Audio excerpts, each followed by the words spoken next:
에베소서 1장 우리 한 절씩 교독하도록 하시겠습니다. 신약성경 310면입니다.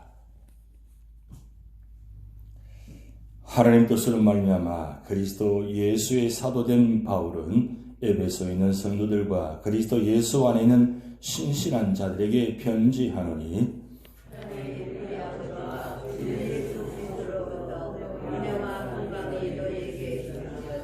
찬송하리로다. 하나님 곧 우리 주 예수 그리스도의 아버지께서 그리스도 안에서 하늘에 속한 모든 신령한 복을 우리에게 주시되 창세전에 그리스도 안에서 우리를 택하사 우리로 사랑 안에서 그 앞에 거룩하고 분명하게 하시려고 그 기쁘신 뜻대로 우리를 예정하사 예수 그리스도를 말미암아 자기의 아들들이 되게 하셨으니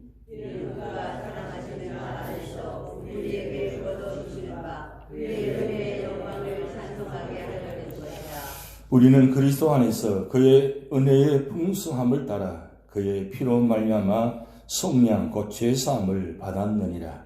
이는 그가 모든 지혜와 총명을 우리에게 넘치게 하사 그 뜻의 비밀을 우리에게 알리신 것이요 그의 기뻐하심을 따라 그리스도 안에서 때가 찬 경륜을 위하여 예정하신 것이니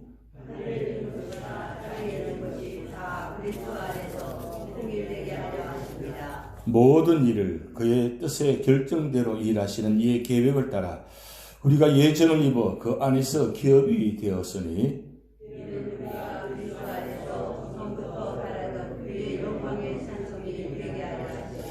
그 안에서 너희도 진리의 말씀 곧 너희의 구원의 복음을 듣고 그 안에서 또한 믿어 약속의 성령으로 인치심을 받았으니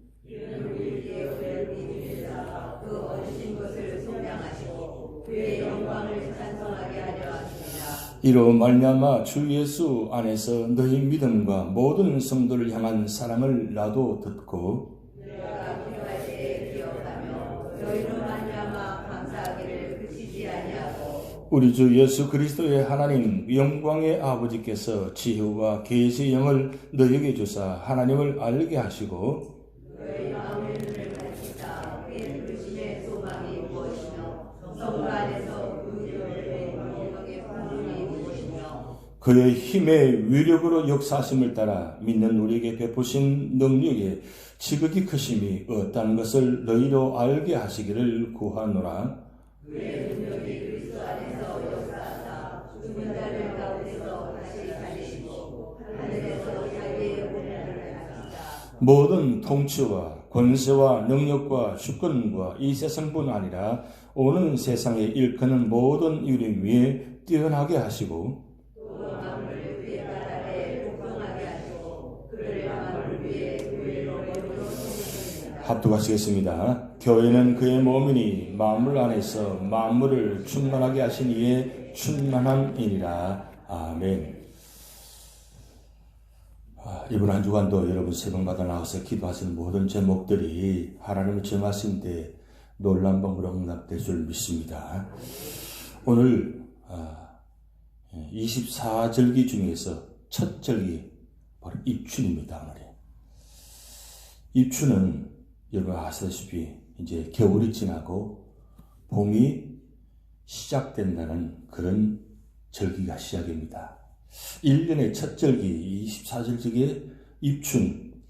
근데 입춘에 이때에 풍습들이 있는 걸 여러분 알고 계십니까?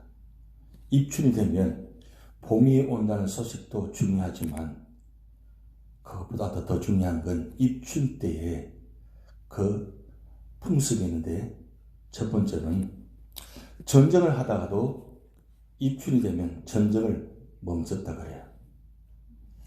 그리고 입춘날만큼은 남을 헐뜯거나 욕하지 않았다고 합니다. 그리고 입춘이 되면 여러 사람 힘든 이웃들을 도와주고 위로해주고 또 힘이 되어주는, 그래서 입춘 때 이걸 잘하면 1년 동안 나쁜 일이 생기지 않는다고 합니다. 그것을 한문적으로 표현을 입춘적선 공덕행이라고 합니다. 입춘 때 어려운 사람들 도와주면 1년 동안 나쁜 일이 생기지 않고 좋은 일이 있다. 이게 입춘 때 되면 풍습이라고 합니다. 세상의 풍습도 절기가 시작되면서 이렇게 하는데, 그럼 교회는 어떻게 해야 될까요? 세상보다 더 나아야 되고 세상을 구원하는 것이 우리 교회인데, 우리 교회에 이제 입춘 겨울이 다 지나가고 이제 봄이 시작되면 그동안 꽁꽁 얼었던 마음들이 그리고 여러 가지 마음들을 다 이제 내려놓고 정말 하나님께서 원하시는 기뻐하시는 그런 마음을 갖고 교회를 바라보고 성도를 바라보고 그리고 힘든 사람들이 있으면 도와주고 위로해주고 사랑해주고, 그리고 그동안 내가 겨울을 지나면서 꽁꽁 얼었던 마음들, 이걸 다 뭐요? 성령께서 역사하셔서 우리 마음을 다 회개해야 돼요. 전제 조건이 회개해야 된다. 내가 지난 날 잘못한 것들이 있으면 교회에 대해서 그리고 성도에 대해서 잘못한 것 있으면 회개해야 돼요. 회개는 내가 내 의지대로 회개하는 것이잖아요. 성령께서 도와주셔야 돼요. 성령 역사하셔서 우리의 꽁꽁 얼었던 이 잘못된 죄악들을 다 회개하고, 그래서 예배 드리고 그리고 기도하고 그리고 선교해야 하나님 역사 시작됩니다. 내가 회개하지 않고 교회 출입하고 회개하지 않고 내가 예배 드리고 회개하지 않고 기도하고 회개하지 않고 선교하면 하나님 듣지 않으십니다. 여러분, 구약의 하나님이 율법의 하나님이시고 신약의 하나님 복음의 하나님이십니다. 근데 왜 구약과 신약을 우리가 같이 동시에 봅니까? 바로 전지적군, 이 죄는 말씀을 통해서 깨닫게 하는 거잖아요. 율법에 있는 이유는, 구약에 있는 이유는 우리 죄를 깨닫게 하는 역할이에요. 깨닫게 하는 역할인데 구약을 통해서 유대인들은 그걸 가지고 정죄했습니다. 자기들의 죄는 바라보지 않고 남의 죄만 바라보고 비난하고 비판하고 죽이고 그렇게 했잖아요. 그래서 예수님께서 오신 것입니다. 오셔서 그것이 아니라는 것. 죄는 지은 자가 회개하는 것이고 그리고 그래야만 진정한 구원받는다는 것. 그래서 여러분 성전 문을 열고 들어올 때마다 꼭 여러분 기억하시기 바랍니다. 내가 성전 문을 열고 들어와서 회개하는 것이 아니라 성전 뜰을 밟으면서 회개하고 그리고 정문을 열고 들어와서 그리고 나는 완전히 죽고 난 후에 온전히 드리는 시간이 예배 안의 자리입니다. 그럴 때 하나님께서 기뻐 받으신다는 것. 오늘 입춘 때에 제가 찾아보니까 여러 가지 의미 내용이 있어서 말씀드리는 겁니다. 그런데 중요한 건 오늘 에베소서가 바로 옥중 서신이면서 교회 서신입니다. 그래서 1장부터 6장까지 이번 한 주간 동안 하나님께서 우리 교회에 이 에베소서를 통해서 무슨 말씀을 주시는지 기대하면서 말씀 보면서 다시 한번 교회가 교회다워지고 교회 안에 들어와 있는 성도들이 성도다워지는 그런 축복된 교회, 축복된 성도가 되시길 바랍니다. 오늘 에베소 1장은 아주 중요한 말씀들이 많이 나와 있습니다. 이 에베소서는 사도 바울이 4차 선교행은 아니지만 4차 복음을 로마로 전하면서 가서 그 죄수로 로마에 가서 로마 감옥에 갇혀 있으면서 에빌, 골빌, 에베소서, 빌립보서, 골로새서, 빌레몬서를 기록한 것이 바로 옥중서신입니다. 그런데 에베소서, 빌립보서, 골로새서, 빌레몬서 중에서 에베소서가 제일 먼저 나와 있는 이유가 뭐냐면 바로 교회에 관한 말씀이기 때문입니다. 이 에베소서는 에베소 교회에 보낸 편지입니다. 이 에베소 교회는 사도 바울이 2차 선교행 때 세운 교회입니다. 세운 교회인데 3차 때 다시 에베소에게 방문을 해서 거기 다시 한번 3년 동안 머물면서, 그러니까 사도 바울이 1차, 2차, 3차, 4차, 5차 이렇게 선교행 다니면서 가장 오래 머물던 교회가 바로 에베소 교회입니다.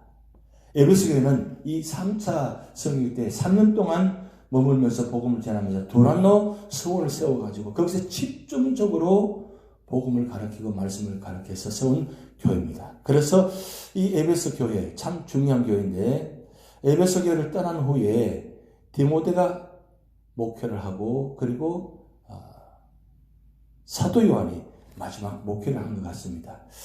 그래서 이 에베소 교회는 정말 믿음의 교회, 충만한 교회입니다. 근데 오늘 에베소 1장에 아주 중요한 교리를 말씀하고 있는데 교회는 어떻게 세워진 교회인가? 바로 성부, 성자, 성령, 삼위 하나님께서 세운 교회다. 제가 오늘 새벽 기도부터 사도신경을 고백하며 시작하는 이유가 바로 여기 있습니다. 오늘 새벽에 제가 자는 가운데 그런 은혜 주셔서 사도신경을 시작하라고. 교회는 바로 이 신앙 고백 위에 세운 교회입니다. 교회는 유형교회가 있고 무형교회가 있습니다. 유형교회는 보이는 이 건물을 유형교회하고 무형교회는 그 건물 속에 있는 들어와서 예배드리는 성도들, 움직이는 교회, 무형교회, 보이지 않는 교회. 그래서 유형교회가 무형교회로 나오는데 이 교회는 반드시 무형교회인지 유형교회인지 삼위일체 하나님을 신앙적으로 고백하는 성도들이 모여서 예배드리는 가운데 그것이 이루어져서 그래서 교회가 세워지는 겁니다. 그래서 오늘 우리 교회도 바로 신앙 고백 위에 사도신경 고백 위에 세워진 교회입니다. 예배 때마다 우리가 사도신경 고백하는 이유가 무엇입니까? 그 내용은 성부 하나님이 하신 일을, 성자 하나님이 하신 일을, 성령 하나님이 하신 일을 내가 믿습니다라고 고백하는 것이 바로 사도신경입니다. 그런데 오늘 에베소 1장에 사도 바울이 3절부터 14절까지 성부, 성자, 성령, 삼위 하나님이 하신 일이 무엇인가를 아주 정확하게 기록해 놓았습니다. 그래서 우리 믿음의 성도들은 반드시 삼위일체 하나님께서 무슨 일을 하셨는지를 우리가 꼭 알고 계셔야 돼요. 이번 달 2월달 구역예배 제목이 바로 삼위일체 하나님입니다. 삼위일체 하나님이 어떤 분인가를 이제 배우게 되실 것입니다. 그런데 오늘 중요한 것은 삼위일체 하나님께서 어떤 일을 하셨는가? 오늘 첫 번째 3절부터 6절까지 그러면 성부 하나님께서 하신 일이 무엇인가? 그것은 바로 선택하시고 예정하시고 그리고 아들들이 되게 하시고 은혜를 주신다 그랬어요. 오늘 여러분 잘 알고 있는 말씀처럼 4절 말씀에 하나님께서 우리를 언제 선택하셨는가? 상세 전에 우리를 그리스도 안에서 선택하셨다 그랬어요. 근데 이것이 중요한 건 우리를 선택하실 때 당신 자신이 그냥 홀로 선택하시지 않고 그리스도 안에서 우리를 택하셨다 그랬어요. 그럼 이미 하나님은 성부 하나님은 이 모든 만물들이 선택하시고 주관하실 때 반드시 누구와 함께 일을 하시느냐? 성자 하나님과 성령 하나님께서 함께 하신다는 겁니다. 여러분 삼위일체 하나님 우리가 교리가 참 믿기 힘든 거고 받아들이기 힘든 모습입니다. 그런데 하나의 전제 조건은 뭐냐면 우리 하나님이 어떤 분인가? 그 하나님은 전능하신 하나님입니다. 그게 전제 조건이 시작돼요. 창세기 1장 1절에 태초에 하나님의 천지를 창조하시니라. 하나님이 천지를 창조하실 때 그 성부, 성자, 성령 삼위 하나님이 창조하셨다는 겁니다. 그런데 이 창조하실 때 하신 일들이 나눠집니다.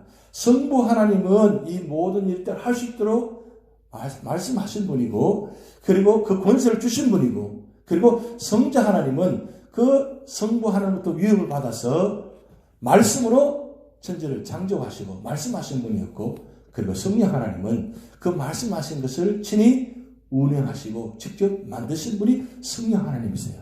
그래서 성부, 성자, 성령 삼위 하나님이 동시적으로 함께 일하시면서 그 이 우주 만물을 창조하시고 천지를 창조하시고 우리 사람을 창조하셨다는 뜻입니다. 그런데 성부 하나님께서 직접적으로 먼저 하신 일이 뭐냐? 바로 모든 일을 선택하셨다는 거예요. 선택하시는데 혼자 선택하지 않고 그 선택하신 일을 그리스도 안에서 함께 선택하셨다 그랬어요. 그러면 이미 하나님은 우리 인간들이 죄를 지을 것 다 아시다는 뜻이고 그리고 그 모든 문제를 해결하시기 위해서 성자 하나님을 이 땅에 보내셔서 그 성자 하나님께서 말씀으로 역사하신 그분이 직접 이 땅에 오셔서 우리 인간의 모든 죄를 속량하시고 구원하셨다는 뜻이 됩니다. 그만큼 성부 하나님이 하시니 첫 시작이 중요하다는 거죠. 그렇으면서 가장 중요한 것은 선택하시고 그 다음에 예정하셔서 우리를 하나님의 아들들이 되게 하셨다는 거예요. 창세전에 하나님이 우리를 아들들이 되게 하시기 위해서 지금 예수님 보내셨다는 뜻입니다. 그럼 우리는 하나님의 자녀가 되셨다는 뜻이에요. 제가 주일날 말씀드렸습니다. 광야 가운데 살아가는 사람들에게 가장 그 광야 한가운데서 가장 큰 소망은 뭐냐면 내가 세상에서 버림받은 것 같고 아무도 나를 알아주지 않고 인정하지 않은 건데 하나님이 나를 너는 내 아들이라고. 그거 하나만 깨달으면 광야 한가운데에서도 여러분 외롭지 않습니다. 성부, 성자, 성령 삼위 하나님이 나의 하나님 되시고 나의 아버지가 되신다는 것. 그게 가장 큰 소망이고 위로가 되잖아요. 거기에다가 네 번째는 성부 하나님이 아들들이 되게 하시고 은혜를 주셨다 그랬어요. 이 은혜는 세상에 가장 귀한 선물입니다. 그래서 우리는 기도할 때마다 하나님, 내가 하루도 은혜 받지 않으면 살아갈 수가 없습니다. 이 은혜는 모든 일을 다 덮어가는 그리고 회복시켜주는 형통케 하는 그런 은혜에 포함되는 단어의 뜻이 있습니다. 하나님의 자녀는 어딜 가든지 다 하나님 은혜로 인도하십니다.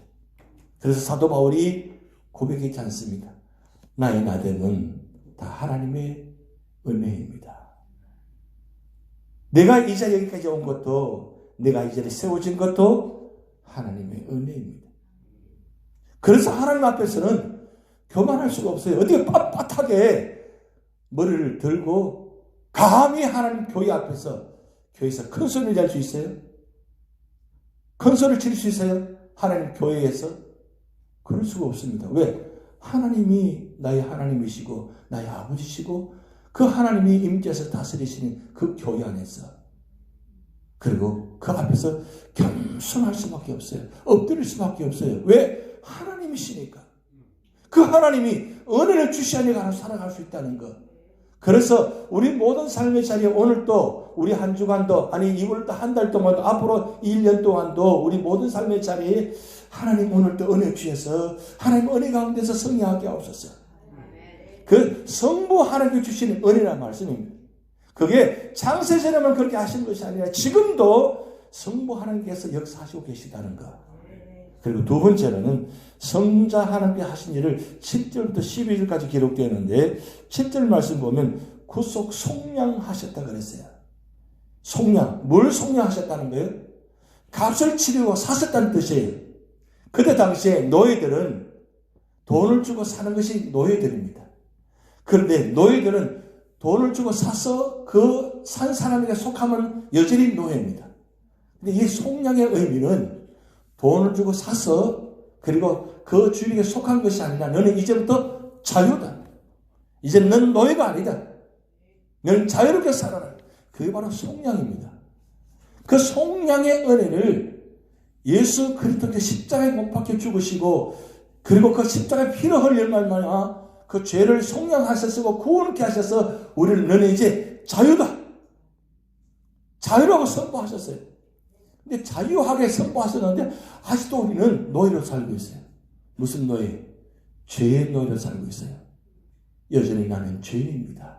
물론 우리 속에 죄성이 있기 때문에 나는 죄인입니다라고 고백하는 게 당연한 것입니다. 그런데 하나님은 우리를 속량케 하시고 자유를 주시면서 우리를 뭐라고 하셨습니까? 로마서 8장 3절 말씀 너는 이제 의롭다고 인정하셨다 그랬어요. 너는 이제 의롭다. 우리는 의로운 존재가 아니에요. 근데 하나님께서 예수를 통해서 우리를 자유함을 주시고 의로운 존재라고 일방적으로 선포하셨다는 거예요. 우리는 의로운 존재예요. 우리는 죄인이 아니에요. 우리는 의인입니다. 그러면 우리는 죄인으로 사는 것이 아니라 어떻게 사셔야 돼요? 의로운 존재로 사셔야 돼요. 의로운 존재는 의롭게 살아야 의로운 존재가 되는 거예요. 의로운 존재로 되어졌는데 우리가 신앙생활을 하면서 우리 아직도 이 죄의 노예가 되어서 죄성을 가지고 나타나요. 그러면 죄인으로 살 수밖에 없다는 거예요. 그럼 죄인으로 살면 어떻게 돼요? 구속함을 다시 받을 수밖에 없어요. 감옥에 가실 수밖에 없어요. 그래서 사도 바울이 지금 어디서 말씀을 기록하고 있습니까? 감옥에서 기록하고 있어요.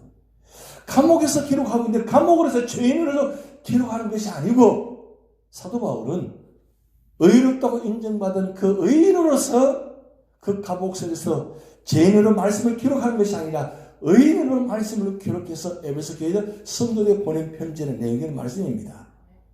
그럼 오늘 우리는 어떻게 사셔야 돼요? 의롭게 사셔야 돼요.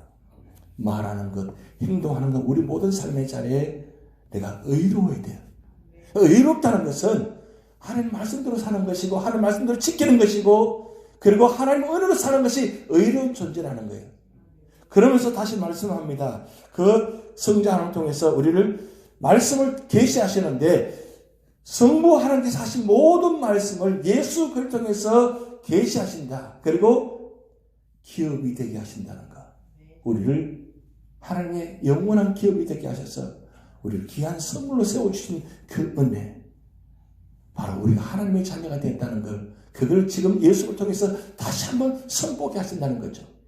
그리고 세 번째 말씀, 성령 하나님의 역할입니다. 13절부터 14절까지 말씀 보면 두 가지가 단어가 나오는데 13절에 인치라는 단어가 나옵니다. 인쳤다. 그리고 14절에 보증하셨다는 단어가 나와요. 인쳤다가 뭐냐? 이건 각인되었다는 뜻입니다. 각인되었다는 건 도장에다 새겼다는 뜻이에요. 무슨 뜻이냐? 하나님께서 성부 하나님 통해서 성자 하나님 통해서 우리 하나님 자녀가 되었으면 우리에게 어떻게 하셨다고요? 인쳤다 하는 말은 성령을 통해서 인쳤다는 것은 너는 하나님의 자녀다. 아니 도장에 새겼다는 뜻이에요. 그래서 요한계시록 말씀 보면 입맞은 성도가 있습니다. 14만 4천명의 성도들은 입마에 하나님의 자녀라는 하나님의 성도라는 것을 표시해 놓았다는 뜻이에요. 그게 바로 성령을 통해서 우리는 지금 입맞은 흔적이 없어요. 없는데 성령 하나님께서 우리 입마에다가 너는 하나님의 자녀라고 성도라고 인침을 받았다는, 아예 새겨놓았다 그랬어요. 제가 주일 말씀드렸죠. 하나님께서 우리를 어떻게 생각하시는지 잊지 않으시려고 하나님 손바닥에다가 우리의 이름을 새겨놓으셨다 그랬어요. 그리고 요한계시록 말씀 보면 생명책에다가 우리 이름을 기록해 놓으셨다 그래요. 그것도 모자라서 성령께서 우리를 인체 사이즈에 도장에 딱 찍어 놓았다 그래요. 그래서 여러분 우리 성도를 바라볼 때마다 저분 하나님의 성도다라고 보셔야 돼요. 우리가 보기는 아닌 것 같은데도 하나님은 그렇게 보신다는 거예요. 그리고 중요한 건 보정이 되셨다 그래요. 이 보정에는 바로 변호하셨다는 뜻입니다. 변호. 이 세상 누가 뭐래도 넌 하나님의 사람입니다. 이 사람 하나님의 성도예요. 이 사람 유주연합장로교회 성도예요. 집사님이에요. 권사님이에요. 장로님이에요. 누가 보정하신다고요? 성령 하나님 보정하신다는 거예요. 근데 성령 하나님 보정하시는데 우리는 보정 안 해요. 그럼 어떻게 돼요?